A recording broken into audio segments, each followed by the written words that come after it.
Portraits of Comic News, episode 204.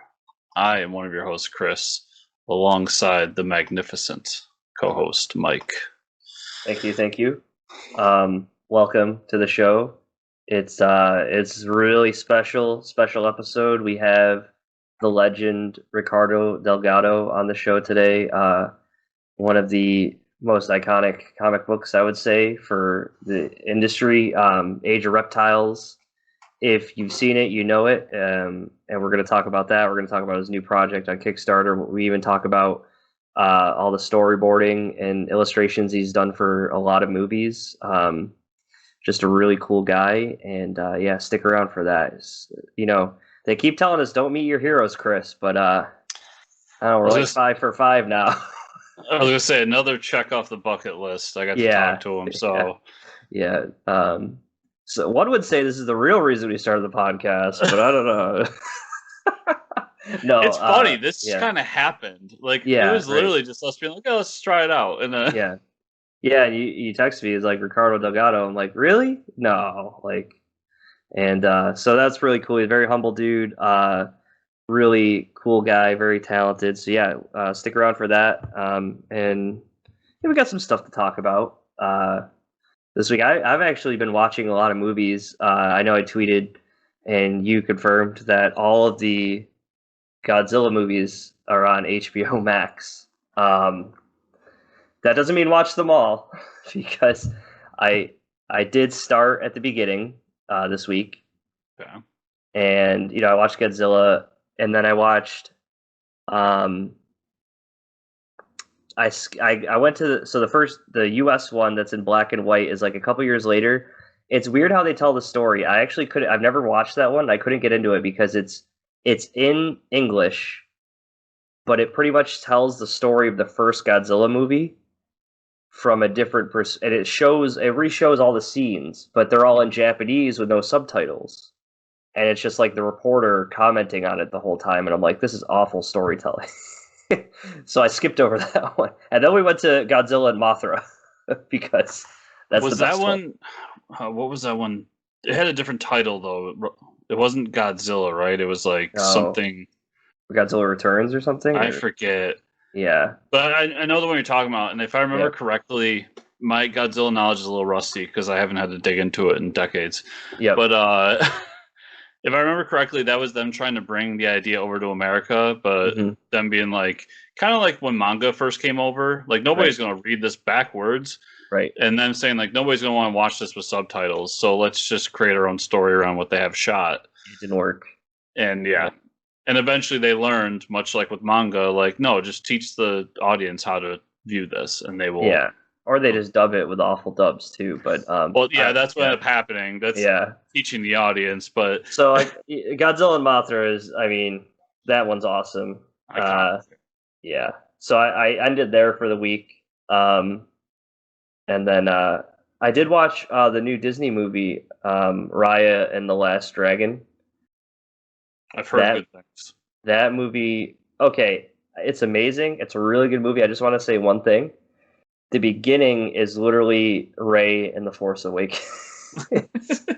it's you know, this young hero. She's riding on whether it's a vehicle or whatever through the sand dunes, and discovers like this cave, and is looking for an artifact. In this case, with Raya the Last Dragon. But it was like shot for shot, just reminded me of Force Awakens. But it's an amazing. I will say the animation. Like there were several times that. Sitting there like, holy shit, this animation is amazing. Like it was really good. The voice acting, the cast was amazing. The story was great. A really good story about heart and coming together, because it's Disney. There's always a dead parent involved. There's like the formula for the Disney movie, right? It's like dead parent, cute little animal. Yeah. And I don't know, an evil villain or something like that, or like magical dragon, but still really awesome. If I just wish you didn't have to pay $30 for it, but here we are. So Yeah, I had that conversation with the missus the other day. Yeah. She goes, "I really want to watch that," and I said, "Well, do you have $30 you're willing to spend on it?" She goes, "No, not unless I'm going to a theater and sitting down." Right. And obviously, in the times that we're in, is not possible. So we have not watched it yet. Yeah, it's um we'll say I paid for it. Yeah. But yeah. So Yeah, we're gonna wait and check it out at a later date. But I $30 is too did. much, but whatever. It is, especially after what HBO Max is doing. But we won't get too Yeah. much into that. Right. I did get to watch. I watched Godzilla versus Mechagodzilla. Oh, I'm glad we watched Um, different ones. That one's next up. I cannot wait. yeah, and now that you say it, I kind of want to do what you're doing now and go chronologically. Yeah, and But you can I skip had to over go the back. ones, but Yeah, I yeah. had to go back and watch that. I mean, Mechagodzilla was always my favorite as a little kid, and Mhm. I remember I loved it, and it was so much fun. And now Yeah. I'm just super excited for Godzilla vs King Kong. And I'll Yeah. say it's a miracle that any work on Fortress Comics got done this week because I just kept Right. looking through the catalog, wanting to watch more. Oh yeah, and I added it all to the list of like things to watch, and I will say that like there's some that are better than the others, but the original story of the scientist that creates the like he comes up with this technology, the oxygen destroyer, and like they force him to use it to kill Godzilla instead of like the whole movie. This guy's like, I just want to study Godzilla because it's like resistance to radiation and an era of like war, like and outside of the movie, the era of wars and bombings and like we could create. There's a lot more meaning to the Godzilla movie, watching it this time around of like we could use this to become resistant to radiation. They're like, no, screw that, kill him. It's like bomb him to death. But Well, in remembering where Japan had been not, what, 20, 30 years right, before that, right, exactly. being the only country that would be nuked. Yeah, right. So, Yeah. it is a very, it makes sense that something like that came out of Japan. Let's Hmm. put it at that. Yeah, but it's Oh, just like a little more meaning to it, and I think wait. But anyways, we'll talk enough about Godzilla. TV series. Another Jupiter's Legacy trailer. We actually got something out of this one. There's really cool storyboarding, pretty relevant to today's episode. Going on where it shows Quietly's art transitioning into real people, like on the screen. So a lot of the things they're doing shot for shot, it's really cool. I don't know if they can't get into more telling you that this was once a comic book that's now going to be a TV show. yeah, and if you're not following Frank Quietly on Twitter, you Yeah. should, because he actually went down after this came out and started releasing a lot of those images are new for this trailer, and how he couldn't just like he had to make one version of it and then keep making like a little bit more in depth, a little more. So he actually made all those images, the animation Cool. for it by hand for the most part. Yeah. And it was really cool to see like him showing like this is the process I did to make this happen, and it took me forever. But that being said, I'm really just happy to see the characters in live action, to see what the show looks like. Right. I'll say that the last image of the superheroes standing there, the older superheroes, Yeah. looked a tiny cheesy. Yeah, it looks a little cheesy. We'll say that. Yeah, for sure. But I'm still excited for this. My only thing is, somebody brought this up on Twitter, and I agreed. If you are not a Jupiter's Legacy fan, are you excited for this? Is it just Boys Part 2? Well, nobody knows what this is yet, right. unless you're Mike and Chris who have read Jupiter's Legacy. Right. Right. You have no clue. It's just old man Superman. Like, Yeah. Yeah. And I mean, this is the crux of being a comic book property. Like, you can do anything with comic book art, right? So you have these jacked, physically fit people in their 60s and 70s, but then you need to put that on the you need to put that on the screen, right? So how do you have these physically like at a certain age you just don't build muscle mass anymore unless you take HGH, like Sylvester Stallone. But anyways, I was just say unless you're him or yeah, Schwarzenegger. Schwarzenegger, but like they're not going to do the show. But like it's going to look goofy at a point where they got to wear all these pads to make them look jacked. You know what I mean? So, that being said, we love the story and I want to. But like you said, I guess, we'll see. They'll probably just market the crap out of it. Same thing with Lock and Key. When Lock and Key came out, nobody knew about it, right? And then there it was on the front page of Netflix, and you got so many millions of people. Maybe they just don't even need to try. They just put it out there, show you a clip of some cool fight scene, and bam. Maybe. If it's great, I hope I'm wrong. But Yeah. I do have that question of like, do people outside of comics care that this is happening? And I don't know if they do right now. I mean, if it's good, we'll see. Yeah.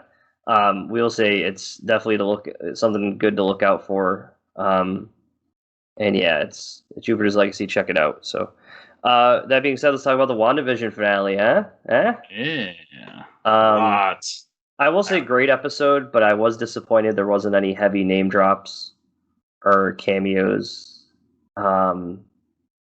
Like a Mr. Fantastic or something like that. I was like the whole, But... Yeah, I kind of always had that feeling. I think I said it when that theory dropped that if they were able to hold a Mr. Fantastic reveal for this, it would be one of the biggest shocks in movie history. Mm-hmm. So I didn't expect that much to happen. What I am a little bit surprised about is that it didn't more directly connect into something mutant. If that makes sense. Too. Right. We thought that's where they were going. Excuse me. And they kind of split away from that at the end, almost. Yeah, and it makes sense where it ends up. I mean, you watched both of the end credit scenes, correct? Yep. Yeah, I did. Mm-hmm. So the second one really so the two ending story arcs here were one, Wanda becoming her full self and not just lady who shoots red beams of energy. Yeah, right. And the kind of resurrection of Vision, because White Vision obviously gets kind of all of his memories replaced, and he starts to remember who he is, and then runs away. Yeah, obviously, he's trying to deal with what the fuck's going on, and he's going to come back as Vision later on. Yeah. And then we get Wanda in this place where she has the Darkhold. She's learning how to use her magic and how to manipulate things, and that's going to tie directly into where she ends up with Doctor Strange too. Because they're playing the Doctor Strange theme music in that scene as well from the movie, and so she's doing that, Cliff Notes, studying like Doctor Strange was. So yeah, overall it's a great show. I mean, it's a great season. I was really happy to see her get her full costume. Yeah, that was the way they did that, the whole reveal of like she didn't just put on this cheesy costume. It was kind of like related to this older not folklore, but like it was like she was chosen for this or something, Yeah. And the Quicksilver reveal, I'll put this, I like what they did in terms of tricking the fan base. Yeah. It's a little unfortunate because that version of Quicksilver was so good. Yeah. And I wanted that to be like a replacement somehow, like figure out how to do that. But they did get a good boner joke in there, which is always appreciated on my end. Yep. Chris is like 10 points for the boner joke. Nice. Yep. And for the most part, I mean, the last episode was a giant superhero fight. Yeah. Which was expected. I'm not shitting on it for that. No. It just was what it was. I just like the season as a whole. I like the whole arc of dealing with grief and trying to deal with the loss of somebody. Mm-hmm. And I like how they kind of left it open to where, yes, Vision can come back through this person over here. But then you notice in that last sequence, I think it was the second after credit sequence, where her kids cry out to her. So her kids are still out there somewhere, or at least some way. You can't leave a season finale on the like premise that she just offed her kids. Okay, go to sleep, honey. Like, all right, see you later. No more existence for you. Fucking heartbreaking, man. Yeah, that sequence. Yeah, it was like, all right then. And then Vision leaving, but and then also the ties directly to Captain Marvel too, I believe, right? With the Rambo at the end. Yeah, the first after credits. Yeah, the first after credits scene. So yeah, that's gonna tie into that, and obviously she's gonna be involved with that movie somehow, which Cool. It'd be kind of interesting if she's like they make it almost a buddy cop with those two, Yeah, that'd be cool. and then here's a scroll, Mhm. which okay. All in all, I love this season. I thought it was fantastic. And not to be that fan, but when's Falcon and Winter Soldier coming out? I think it's next week, right? Or this coming Friday? Yeah, so. So I don't want to say I didn't appreciate that, but like, Falcon and Winter Soldier is coming out. I really want to watch that. Yeah, there's March, towards the end of March is going to be great. And that with being that, said, yeah. Sorry, last week the new season of The Walking Dead started, and I didn't know it until I got the email because I always buy the seasons through Amazon, and I got the email saying like, "Hey, a new episode of Walking Dead dropped." Which apparently the season I bought on Amazon, this is gonna continue, like let me keep watching it. Right. I don't have to buy another one. Nice. So I gotta watch that, but I was like, wow, Walking Dead's coming out too, and I know it's kind of like, nobody cares but me, but yeah, the Flash. It's kind of is funny that all of this is happening, and then that's coming out too. So it's gonna be a busy couple months. I know Flash started back up. I still gotta watch Stargirl on HBO. They announced Legends is coming back too. Oh wow, jeez.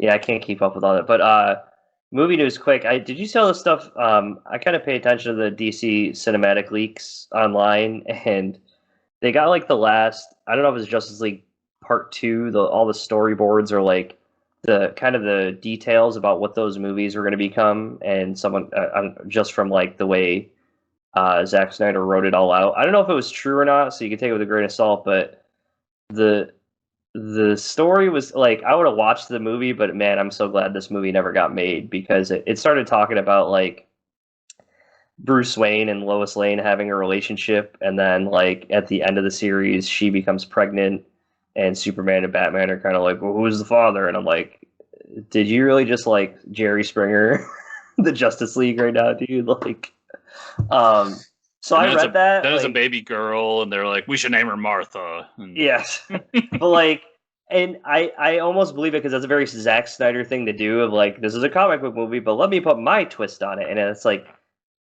those are the things you don't do with the comic book property. So I'm gonna watch the Zack Snyder Justice League for what it is, but let's just leave it. The bat is dead. Bury it. So there's been talks of like doing the second movie. Yeah, I think it's mostly fans talking, but I remember Zack said on some interview somewhere that he had discussions of doing it as a comic series. Yeah, and do that. Like, yeah, do that. Just do that. And then if I want to go in and see where your story would have gone, I can go and watch it. And then I could, when I don't like that you had this weird love triangle, I can bury the issues in my long box in the closet and never look at them again. I don't have to see people talking about it on the movies subreddit for years to come. That being said, there was talks of doing Legion of Doom, which would have been awesome. Yeah, that would have been great. Anyways, movie news. There's a rumor mill going on. Marvel has reportedly started early production on the first X-Men movie, tentatively titled The Mutants. I mean, it makes sense. They're ramping up the money printing machine. So here we go. It's gonna make $1 billion. An X-Men movie from Marvel will make $1 billion. If movie theaters are where they were at one point, but yeah, I don't know. There's not much to say here because there's no like, what is the mutants? What mutants are we talking about? This and that. But okay, I mean, this was inevitable, and I'll be happy to watch it when it comes out. Yep. This is pretty cool. Directors Jim DeMonaco and Kevin Hanna have gone to Kickstarter to finish their documentary film about the Hellboy creator Mike Mignola. The trailer for the documentary is available on the Kickstarter page. So that's pretty cool. Yeah, it was a good trailer. I'll be interested to watch it. The guy from MythBusters is in it. Really? Yeah, the red-headed bald one, not the one with the fabulous mustache. There's a bunch of celebs in there that you wouldn't expect to be in that kind of a documentary. Yeah, people read comics. And I'm all for this. We talked about it with what was the other documentary? We had the people on the show. Oh, for Black Hammer? Yeah, the Black Hammer artist. Like, I want to see more of these. Yeah. Thank you, Dean Orson. I want to see more documentaries like this. Yeah, where it's about the creators themselves. I mean, the ones that Marvel's been putting out are okay to really good, but I would like to see more on the individual people that really shaped this industry, especially in the late 70s to 80s. Yeah, no, for sure. I think it's really interesting stuff. Yeah, and more interesting stuff. Let's jump to this amazing interview we have with Ricardo Delgado, and we shall see everybody on the other side.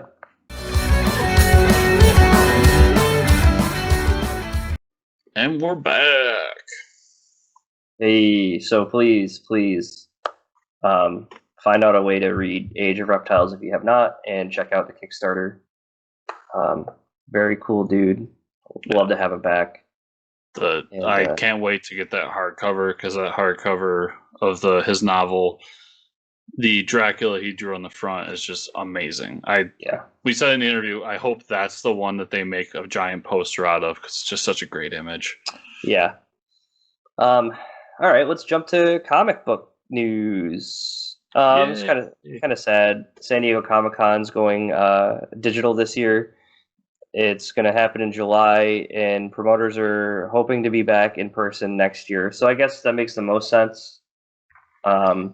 Which kind of worries me, because I have to go to a trade show in Texas in June.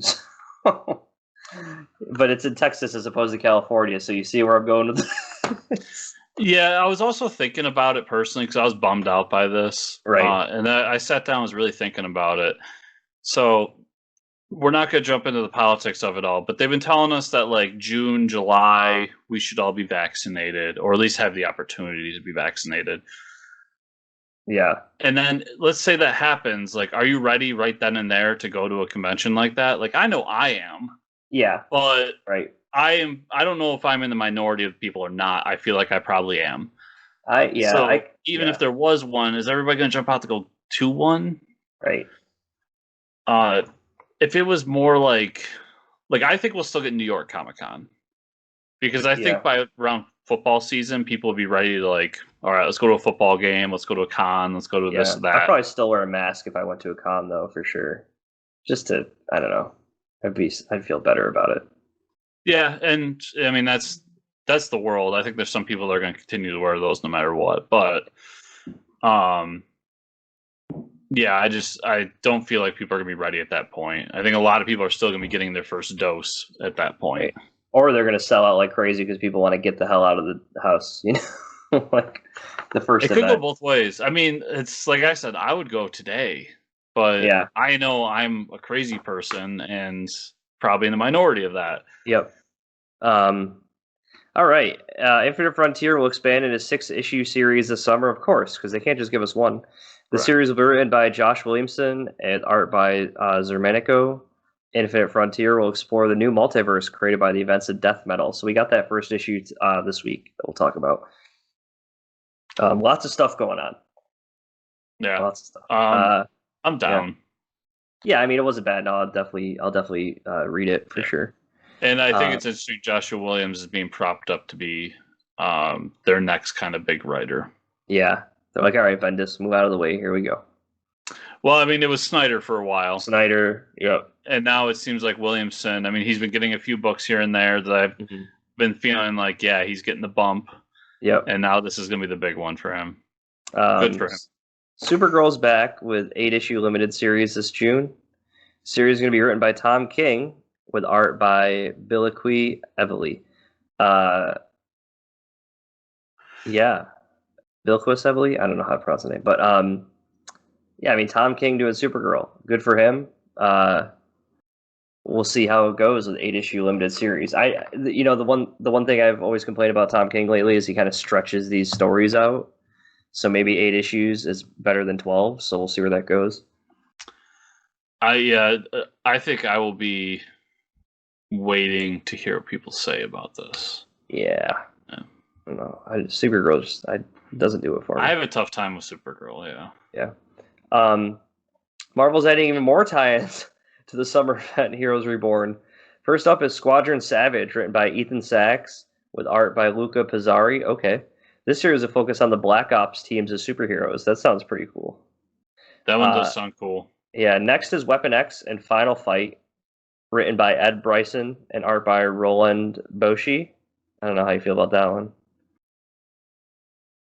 This series has Wolverine and the last members of Alpha Flight on a revenge mission against the Squadron Supreme of America. Oh, okay. Well, now that sounds really cool. Yeah. So far, Marvel's just like, I'm going to co-sign my paycheck over to them. Yeah. But continue. Okay. Third is American Knights, written by Paul Geist and artist Christopher Allen. The series will center around Luke Cage, who is now the New York City Police Commissioner. Sold. Okay, that sounds pretty awesome. Yeah. And the last is Marvel Double Action by Tim Seeley, art Dan Jurgens. Okay. This one shot is a homage to Spider-Man the night Gwen Stacy died, just replacing Spider-Man with Nighthawk and Gwen with Sam Wilson, aka the Falcon. Okay. What? I love this event. Like, I don't Yeah. care. It's weird and it's stupid, but I love it. Yeah. And I think what's funny is, so Nighthawk is obviously the Batman of the Squadron. Right. And they're making Falcon his, like, I don't know if it's his Dick Grayson. It's probably more his Jason Todd. Yeah. But then they're going to give so this happens, and then Gwen Stacy, Spider-Gwen, is going to be another, like, Robin-esque character for Nighthawk. It's weird and it's goofy, and I'm all for this. Yeah, it sounds crazy for sure. Yeah. Marvel has announced its 80th anniversary celebration of Captain America. They will launch a new miniseries titled "The United States of Captain America." There you go, Chris. This series will have a main framing story by Christopher Cantwell with art by Dale Eaglesham. Oh, Eaglesham's art is amazing. And will bring Steve, Bucky, Sam, and John Walker together on a mission to recover a stolen Captain America shield. The rest of the book will have stories from other creative teams that are said to showcase new heroes inspired by Captain America. This got you all written all over it. I have hope. Yeah. There's hope in the air. Eaglesham's art alone, man, is damn. Yeah, and Christopher Cantwell. I read the first issue of Iron Man. I've been wanting to go back and read more of it because I really like that first issue, but he's got some good stuff too, and there's hope. There's hope in the air that I can get a good Captain America book. Also, why is it taking Marvel 80 years to make the United States of Captain America a title book? Why is it? Yeah, they've been holding out apparently. So let's talk comics that we read this week. I had quite a few here. I actually had to buy a couple comics. Midtown represent ship me these. I had to get Crime Syndicate #1 because everybody knows I'm an Owlman fanboy. So I have the first appearance. Now I have this first Crime Syndicate book. I guess I'll just talk about the issue, right? Andy Schmidt and Kieran McCowan on the art. We start off with Ultraman's mad that the Daily Planet, or he's mad at the Daily Planet for posting news about him, fake news he calls it. So he tears the place up. We get a glimpse of each of the, because this is the new multiverse that's reborn, so we get a glimpse of each of the Crime Syndicate off on their own. Superwoman's controlling the president, who's Oliver Queen. She's making deals with him to control him with her lasso of, not truth, I guess it's control or something. The interesting take on Power Ring is Jon Stewart. And the best part about the issue is in the little corners is the edits are like, this took place in this issue, but it never happened. And it's like, that'll never happen. It's like fake references to issues that like #1s that'll never happen. So I was just saying, that was my favorite part of the book. Yeah, so that was a lot of fun. Johnny Quick is with Atomica killing people. They're just mowing people down. Like he has a crowbar and they're just, killing people for fun. But Starro attacks, much like, the first appearance of Justice League. And Ultraman's basically like, well, I'll just burn down the city, and then you want anybody to control. So that's one approach. He's like, oh, you want to control everyone? Okay, well, that's fine. I'll just kill everyone. And then we get the Owlman and Alfred team up in Gotham, and they realize, every major city in the world, which is only, the cities that pertain to DC Comics apparently, are being attacked. And they realize Gotham isn't being attacked for some reason. So that's kind of how the issue ends. We don't get a whole lot of Owlman. I wish we got some more, but yeah, I think it was a solid first issue. I mean, I love the Crime Syndicate, so. Yeah, and we got that origin story for Ultraman in the back as well, which is really pretty, but it's, the origin of Ultraman. I don't know. Yeah, right. Oh, yeah, I forgot about that. Yep. But I like some of the homages to classic DC stories, Ultraman holding up the Daily Planet truck. Right, yep. And a few others. And then my only critique is I really don't like the redesign for Johnny Quick. Yeah, I like the art for this issue. The art feels like almost like 90s style. But yeah, the Johnny Quick thing, like where he's like naked, or he doesn't wear a shirt, and he kind of looks like an extra in Mad Max. Yeah. Everyone else is fine. I like everyone else, but I really don't like that. I think Power Rang's outfit's amazing, where it's like stars in a galaxy. I think his looks awesome. Yeah, but I agree. I mean, Johnny Quick was never really my favorite out of the Crime Syndicate anyways. I like that they have Atomica, that they brought her into it. I think that's really cool. Mm-hmm. And Owlman looks badass as usual. Yeah. I mean, I'm just a huge fan. Yeah, they don't change him a whole lot, but right. Same with Ultraman. Like Ultraman's basically the same. Yeah. Yeah, but man, that was a good issue. We got a Crime Syndicate book. I mean, what else is there? What more do you want? It finally happened. So wrap it up. Podcast is retiring. I actually picked this up. This is Invincible #1, but this is the local comic shop day issue. I don't know if you picked one of these up. I did. I was looking for it. It's just really cool because it's got the gold foil, but then it also has the issues. Like I can't really show it on camera, but it's got like in black and white behind Invincible has the issues like stamped, all the issues behind him. So I thought that was pretty cool. I just wanted to pick this up to have it for my collection. I don't really buy physical comics anymore, so those are just nice to have. Yeah, because when that came out, I picked it up because I'm like, I don't know if I'll ever have an Invincible #1. Yeah. So at least I have an Invincible #1 for my collection. I'm just upset. I almost have like 1 through 20. I need a couple more, but now like 1 through 10, each of those issues goes for like, I don't know, $200 now. So yeah. There was a point where I wouldn't spend like 30 or 40 on one of the issues, but now I'm just like, well, I definitely won't spend 200. So, BRZRKR #1. Still don't know how to spell this book. This is the Keanu Reeves and Matt Kint book with art by Ron Garney. I love that the issue starts off with a sad Keanu meme. That's pretty good. He's sitting there on a park bench, all sad. Really interesting story. I guess it's kind of like a live, die, repeat kind of thing. Berserker is basically a killing machine that it works for the government. They send him in to do a job. He murders everyone, doesn't ask any questions. And then he comes back, and he talks about being cloned, but I think he's like regenerated with cloned tissue, or they must move his consciousness to another body or something. Because they talk about cloning, right? Did you read this? No. Oh, okay. No. Well, anyways, this last mission, he sees a child get shot or something like that, and then he starts to remember his origin and that he flashes back to like caveman time and remembers that he's thousands of years old. It was a pretty good issue. Yeah, it's nothing special, but I liked it. It was just a quick read.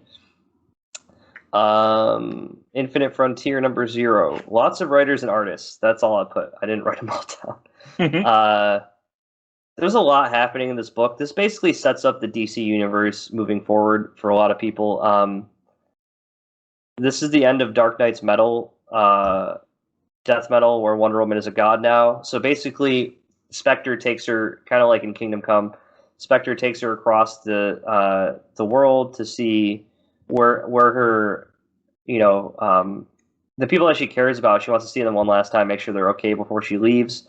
Her herself gives up the mantle and doesn't want to become a god at the end with the quintessence. But that's the end of the story. There's a big reveal at the end.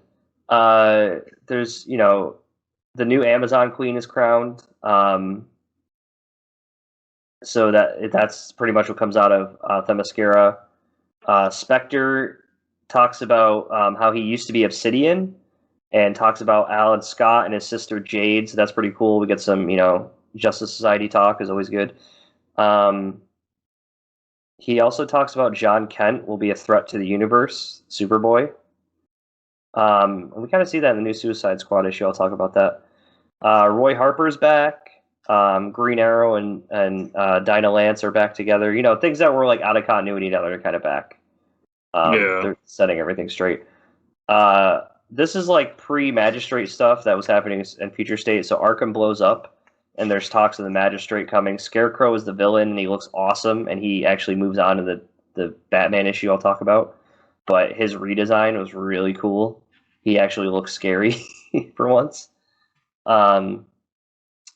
Flash, Barry Allen Flash is joining the Justice Incarnate to protect the multiverse, and he pretty much passes the mantle on to Wally for Star City, and kind of gives him the mantle. So Wonder Woman declines the offer, goes back to Earth because we gotta have a Wonder Woman, right? And then the Quintessence said that they trapped the threat on Earth Omega because there's an Earth Omega and there's a Elseworld, like the two things that birthed out of. There's an infinite number of multiverses too, but there's a thing that birthed out of the whole death metal series. And yeah, the threat that was on Earth Omega shows up and kills the Quintessence, which is all the, you know, the like Ganthet, all the magic users. And it's Darkseid. So Darkseid's back, everybody. So we haven't seen him in a while. I'm kind of curious to... Seen him fairly recently. And what? He was a major part of Justice League Odyssey. Oh, yeah, in Odyssey, okay. But did they fight him in Odyssey? Yes and no. It was more... His role in that was, if you remember at the beginning of Snyder's Justice League... he was Baby. That's right, yeah. He was the baby Darkseid. Yeah, and then this was him, like, he kind of became adult Darkseid again, and how he was going to protect Apocalypse from what was coming. Mm-hmm. So he wasn't like, it wasn't like a multiverse level threat, but he was there doing things. Okay. I think the other really big thing here that nobody's really talking about is Bane gets killed in this issue too. Oh, that's true. He does die. Yeah, he gets the Joker toxin. Yeah, so it kind of, like you said, it sets up a lot of DC books moving forward. You can see where the Superman's going to move out of here, and the Joker book's moving out of here, and so on and so forth. So if you're reading DC, it's an important book, I think. It was weird because I at one point I thought all the future states were taking place on a different world, but I guess a lot of them kind of were on the same Earth. And I guess I'll talk about it now because Batman 106 came out. This is James Tynion and Jorge Jimenez. Weird because every other issue has a number 1 except for Batman got a 106. I think that's just because they're continuing with James Tynion writing it. It starts off with Batman is in the hands of Scarecrow and he's like torturing him. And like I said, the new design Scarecrow is awesome. We get a flashback of how Batman got there. He's working with the Oracle now, which is really cool to see him working with Oracle. There's this Unsanity crime group going around Gotham that's using technology for bad. And it's him and Ghostmaker working together. If you remember, Ghostmaker was like the arch villain, or now he's like almost like a villain hero style character. So he's like a buddy with Batman now.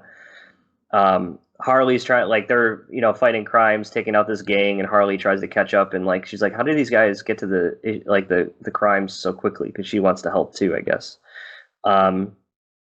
There's a guy named, his last name's Saint Industries.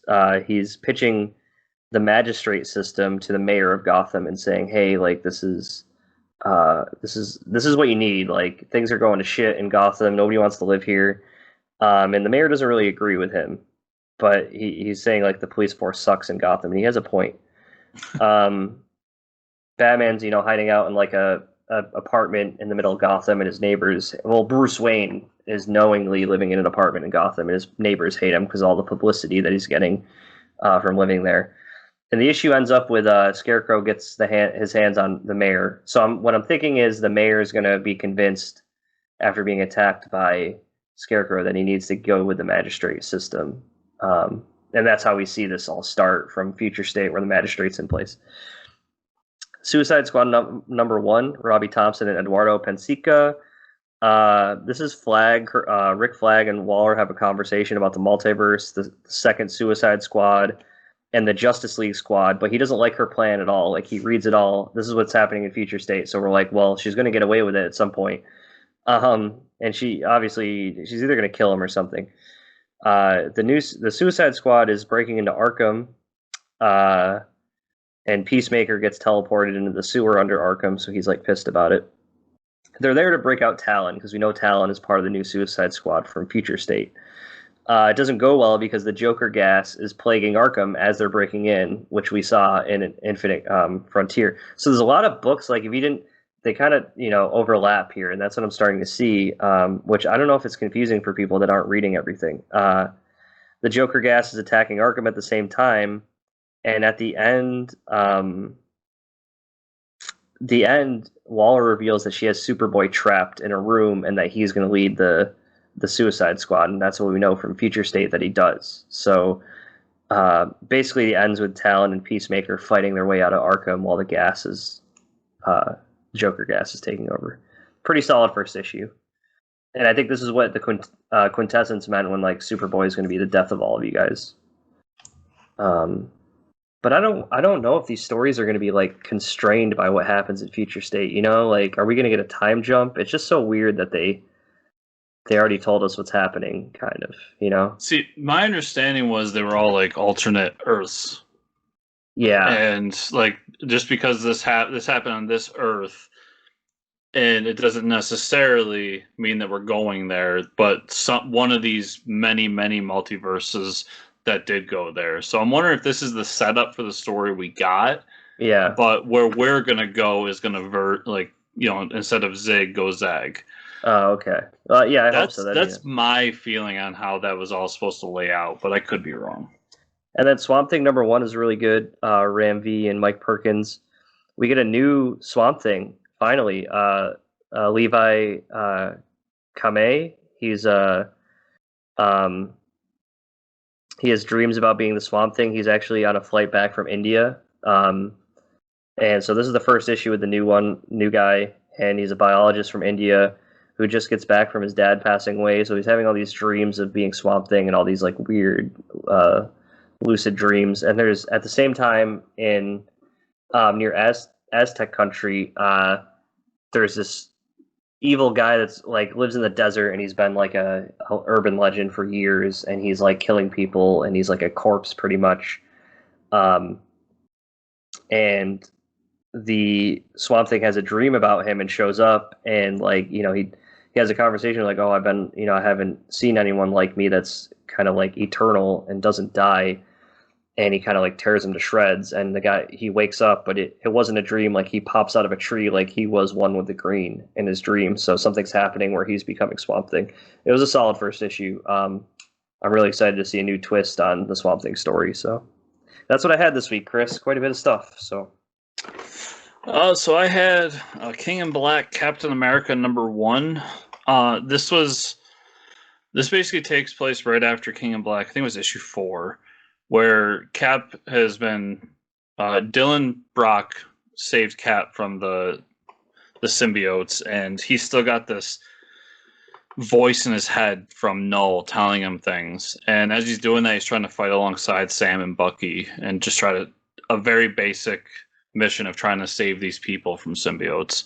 Okay. But it's all like him Null in his head, like being the negative voice in the back of his head, saying like, you can't do this, you're, whatever, and all that.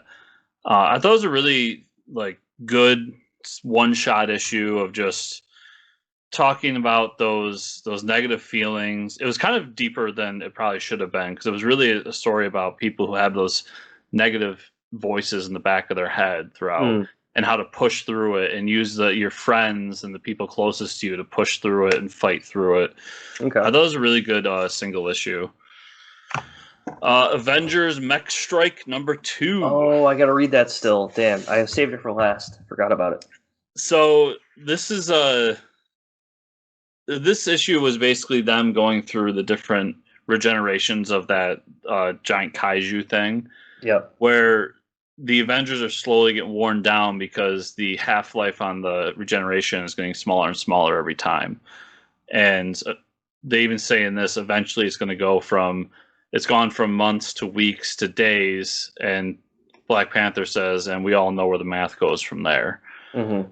And then they find out who the villain is behind the whole thing. So they realize that the tech came from the future and was brought back to them, which means Kang was behind it all along. Piece of crap. And it was a very interesting ending. I'm not gonna say there's a major moment in here, and the Avengers are kind of left on their own to fight without Avengers Mountain anymore. So their whole kind of structure behind them to rebuild these mechs and repair them is no longer there for issue 3. So I really liked it. Really liked it. Yeah, that's awesome. James Bond, Agent of Spectre, number 1. This starts off with Bond and MI6 trying to find Spectre and trying to really just put an end to it once and for all.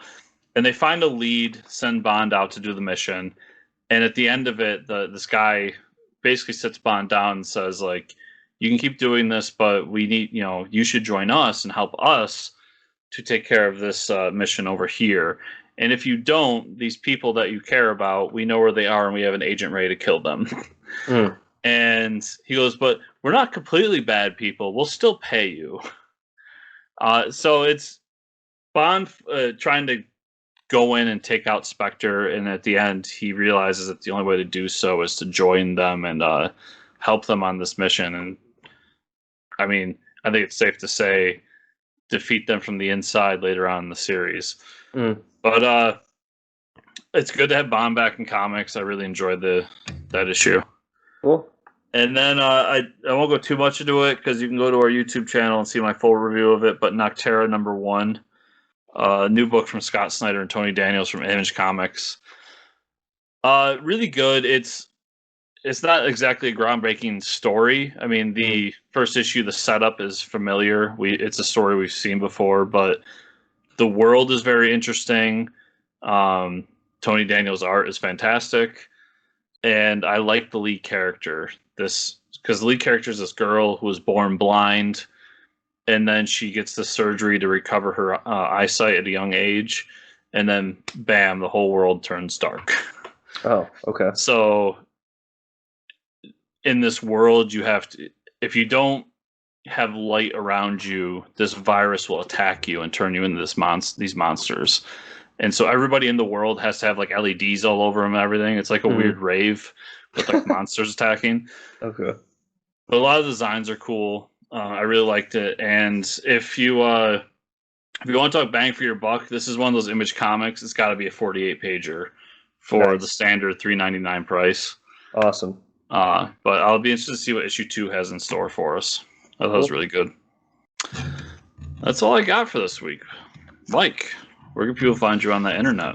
You can find me at Fortress Ricker on Twitter. Where can they find you and or the show, Chris? Well, you can find me at Fortress Chris on Twitter, and you can find the show at FortressComics_ on Twitter or at FortressComicNews.com. Remember, everybody, if you're listening to us, to rate us on whatever podcatcher you use, whether it's iTunes, Stitcher, CastBox, whatever. They have a rating system. Please use it. It helps us reach more ears. And if you're watching this on the YouTube, to like, subscribe, share, comment down below. I'm really liking that more people are watching on the YouTube and commenting on YouTube. I thank you all for getting into the show that way.